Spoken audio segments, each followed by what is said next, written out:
Hello, everyone. I'm Lisa Cummings from Lead Through Strengths. So excited today to be joined by Sara Regan, one of our facilitators from Lead Through Strengths. And I'm psyched to bring you some new, fresh thinking and tips on applying your strengths at work.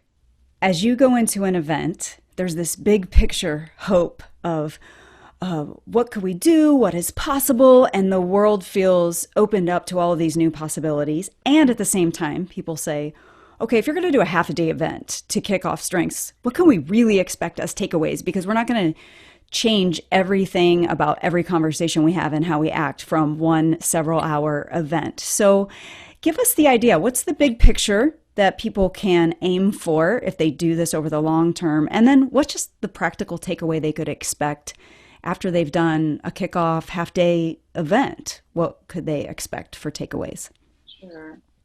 The first thing that comes to my mind is that it's fun, that there is powerful learning that comes out of this, but it's like getting kids to eat their vegetables but putting them in brownies. Is that I feel like it's just, there's a way that it's baked into the experientials and the interactions that people are laughing. Like there isn't a time that I'm working with a group where they aren't just having a good time, and that people are up and they're moving. And I really try to make sure that there's a little bit of something for every different kind of learning style. So people want to be engaging, and some people want that one-on-one deeper conversation. Other times people just wish everybody would stop talking for a minute so they could put their thoughts together and do a little writing.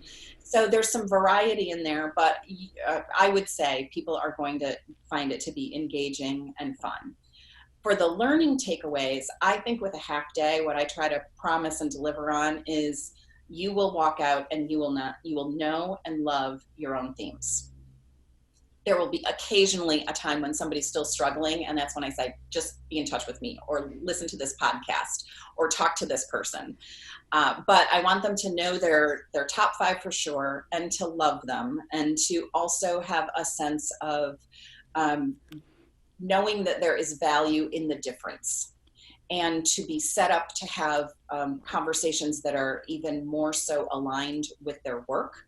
We'll do some of that within the context of the facilitated workshop, but that there's a plan for what comes next.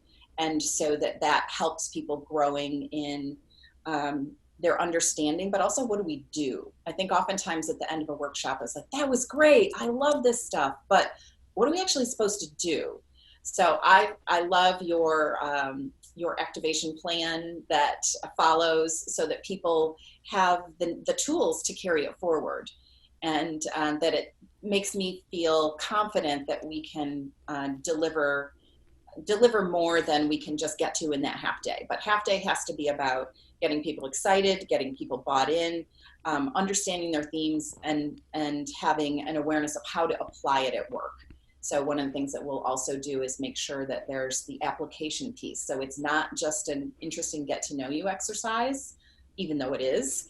It was always meant to link to performance and to drive performance. So some of the activities and the experientials that we'll do will be having people think very consciously about what's a challenge, what's an obstacle, what drives me crazy at work, and applying strengths to that, so that they walk away with a new tool perhaps that they hadn't thought about.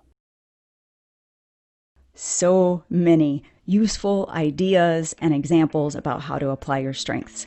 Now, if this made you say, oh my gosh, I totally need Sara at my event to kick off strengths with my team. So if you're thinking about doing it and you want to request Sara, when you come to our website at leadthroughstrengths.com/contact, fill out that form and be sure to request Sara for your event.